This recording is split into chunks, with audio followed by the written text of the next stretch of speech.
We represent 1% of the world's population, but we hold 52% of the global economy. Yes, it's surprising that it's us, and not global powers like the United States or China. But how did such a small population manage to acquire such wealth? What makes us so different? Perhaps it's our daily habits, our mentality, or our financial education. Stay tuned and learn the 10 Jewish commandments about money to become rich and accumulate wealth. Pay special attention to the 8th commandment, as it's the one that makes a difference and is not taught in schools. As you know, my people have been persecuted, pressured, and attacked many times throughout history. It was precisely due to this accumulation of injustices and circumstances that pushed us to develop a mental sharpness superior to others. After all, as you know, hunger sharpens the mind. One thing we should admire about the Jews is that, with few resources throughout our history, whether through terrible experiences or not, from the beginning we understood what many have not learned: to use money as an investment tool. This was to generate wealth, power, and authority, rather than to buy frivolous things. In short, we pioneered using money as a tool to survive and preserve our religion. But how did we do this? Why do Jews have much more financial education than the rest of people? A bit of history. Jews firmly believe that the laws of nature are the laws of God. My people dedicated themselves to studying different sciences for centuries, since their slavery in Egypt. They studied arithmetic, medicine, trigonometry, among other areas. At that time, we were known as Hebrews. At that time, the prophet Moses accomplished a very important feat that allowed him to create an indelible legacy for the Jewish people: the liberation from Hebrew slavery in Egypt. Besides this liberation, Moses, who received a quality education in finance and economics from a very young age, dedicated himself to sharing and teaching this knowledge to the entire Hebrew people, planting the foundations of one of the main characteristics of the Jewish people today: financial education and wealth generation. Understanding the Jewish mind. There are different ways to understand information and learn from it. We tend to spend 70% of our daily life applying everything we've learned throughout our lives, while simultaneously learning more about other things. But the truth is, we don't consciously recognize the simple fact that we are making the biggest mistake. If we analyze it, we spend a large part of our existence trying to do things correctly to meet the world's standards or demands, and we don't value time, the most valuable resource we have, and that we will never get back. That said, the Jews have been the most prosperous nation, and despite having a tragic history, they knew how to move forward and rise from the ruins. But what can we learn from them? And how can we achieve financial success like the Jews? What are the reasons for their successes and economic prosperity? There's a Jewish saying that goes, "Who gives should not remember, and who receives should never forget." This is something very present in the 10 commandments about money. But before delving into these sacred rules, I want to answer the previous 2 questions with a bit more context. If you're enjoying this video, don't forget to like and share it with everyone who wants to accumulate the same wealth as the Jews. As mentioned earlier, we represent 1% of the world's population, but we hold 52% of the global economy in our hands. And it's not surprising that such a minority population has so much money, knowing that throughout history, Jews have been victims of multiple unpleasant and extreme events most of the time. And what do people do when faced with such a situation? They survive and reinvent themselves. We've learned through adversity that money is indeed a crucial tool in our lives and the lives of our loved ones. When high-level situations arise, having a good financial education is essential. It all depends on the balance we maintain, as we know that excess of anything is harmful. Accumulating wealth is not the problem. The problem is not knowing how to manage it or for what purpose to use it. And this leads us to a point: how to wisely maintain your wealth. The answer is simpler than we think. We just need to understand Jewish thinking. For Jews, being rich or receiving $1 million inheritance is not just a matter of having a high economic or social level, but of how we can maintain and grow it. To clarify this, we need financial education. It would be great, but why do all Jews seem to be experts in finance and business? The answer to this question lies in the fact that Jewish children grow up studying the Torah and the Talmud, the 2 sacred books of Judaism. But what does religion have to do with finance? Actually, a lot. The reality of a people cannot be understood without its history, and as we saw, the prophet Moses shared his financial knowledge with the Hebrew people. Therefore, it's no surprise that both sacred books contain numerous age-old financial and investment advice, such as the famous 3-3 rule. One of the lessons from these sacred books is the rule of thirds. Isaac, the second patriarch of the people of Israel, said that people should divide their money into three parts: 1/3 in land, 1/3 in business, and 1/3 in hand.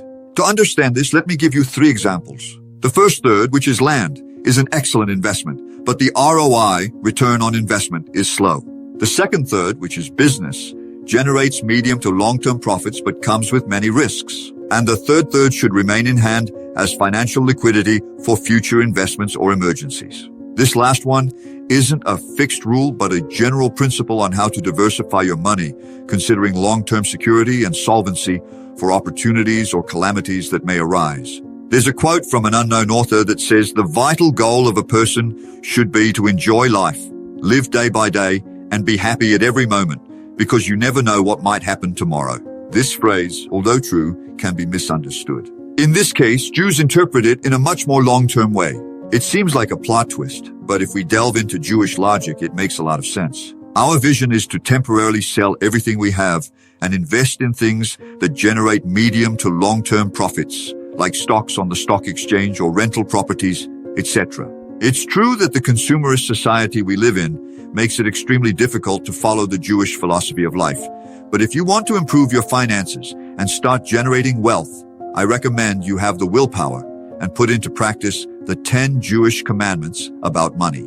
The 10 Jewish commandments that will make you rich. For Jews, being rich is a priority to a certain extent, as long as it first serves God, helps others, and is earned in a clean and honest way. Something inconceivable for us Jews is to work for others our whole lives. We always strive to have our own business or enterprise, even if it's the smallest thing, but we never depend on someone else financially. Let's look at a casual example before we dive into these 10 rules. Note that the 8th one is the most important. At some point in childhood, we all thought about selling something at school or in the neighborhood to have money for recess or sweets in the afternoon, but not everyone did it. No problem. Adolescence comes, and maybe our opportunity didn't arise again, either because we focused on studying, going out, or simply our pockets couldn't afford it, and we didn't see it as a priority. But then we reach adulthood and decide to take the risk and go all in. So we rent a kiosk or set up a stand on the street to sell a product. What should we do with the first profit? Answer A, spend it all. Answer B, reinvest less than 50% of the profit. Answer C, reinvest between 50% and 100% of the profit. If your answer was option A, I invite you to watch our videos on financial education, where we teach how to make the most of your investments and manage your finances. Because although it's hard to hear, if you spend the profit from your own business that cost you so much to achieve, it's either because you're not fully confident in your goals or you're not ready to be rich as you dreamed of since you were young. If your answer was option B, you're not doing too badly. But remember that starting a business, even a small one, requires sacrifices for a few months to see small results. And if reinvesting less than 50% of the profits doesn't provide anything that generates engagement, nor does it help with the time and money invested. Now, if your answer was option C, I can say that you're on the right path. You have a Jewish mentality. The most recommended is that, for the first 6 months at least, these profits should be reinvested with a minimum percentage of 50%. Remember, the more you invest, the more profits you'll have in the long run. For Jews, being a millionaire and having great wealth isn't something that keeps us up at night. It's not an end in itself, but a means to have a good quality of life for ourselves and our families. Now you're ready to learn what the 10 sacred Jewish commandments are to be rich and accumulate wealth as only we know how. Let's get to them. 1. Education and knowledge. Education and knowledge have been fundamental in Jewish tradition. The Torah and the Talmud emphasize the importance of education and wisdom to maintain Jewish faith and identity. This focus on education has allowed us to develop skills and knowledge that have enabled us to thrive in various fields, including commerce and finance. The Talmud, a compendium of discussions and debates on the Torah and Jewish law, also highlights the importance of education. The Talmud teaches that those who do not study the Torah have no future. Additionally, the Talmud states that those who do not teach others have not truly learned.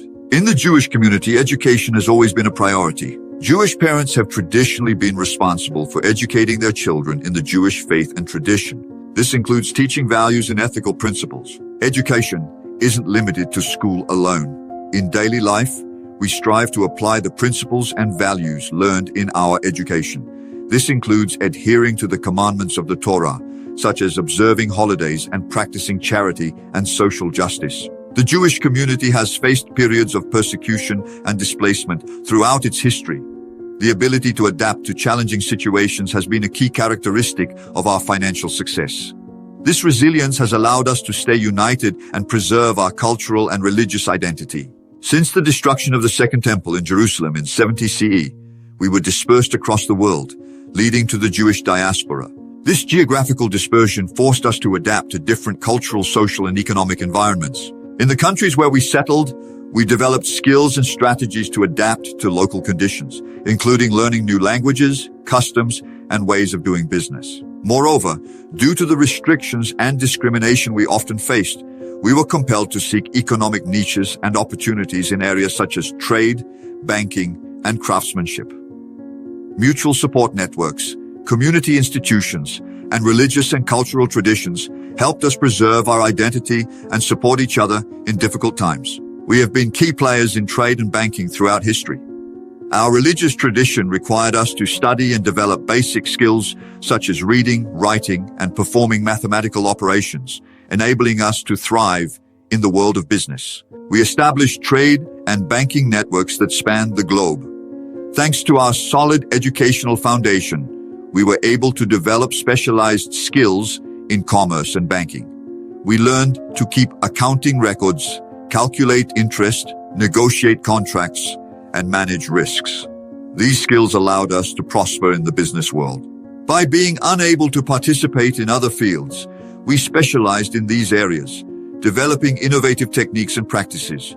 Jews established trade and banking networks that extended worldwide.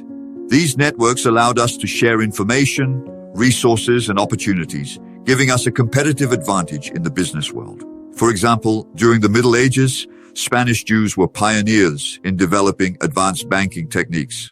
In the 19th century, the Rothschilds, a Jewish family, became one of the most powerful banking dynasties in the world. The Torah and Jewish tradition establish ethical and religious principles that guide our conduct.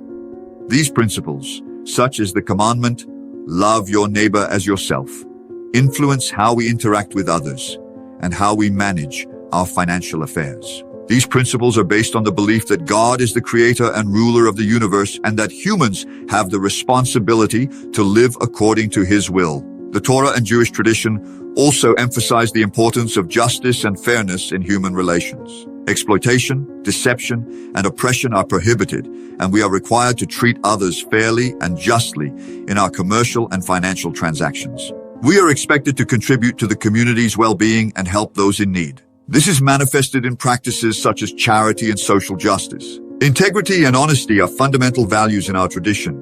We are expected to be honest and trustworthy in our dealings with others, avoiding deceit and dishonesty in our business and finances. Jewish tradition also emphasizes the importance of moderation and responsibility in the use of financial resources. It discourages excess and greed, promoting the idea that material wealth should be used responsibly and for the benefit of the community, family, and network. Family and networking are fundamental in our tradition. The inheritance and transmission of knowledge and skills from generation to generation have been key to our financial success. We deeply value family unity and loyalty to the extended family. Parents have the responsibility to educate their children in the Jewish faith and tradition, passing down the knowledge and skills needed to succeed in life.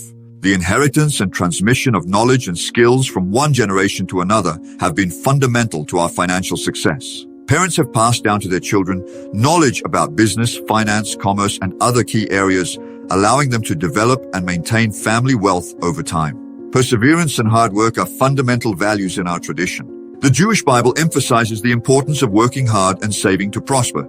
The Torah highlights this importance, as seen in the book of Deuteronomy, which states, "Whoever does not work shall not eat." Deuteronomy 24:14. This idea is echoed in the book of Proverbs, where it is said, "Those who work their land will have abundant food, but those who chase fantasies have no sense." Proverbs 12:11. The ability to save and invest to maintain and grow our wealth is a critical aspect of our tradition. We have developed investment strategies that allow us to thrive economically.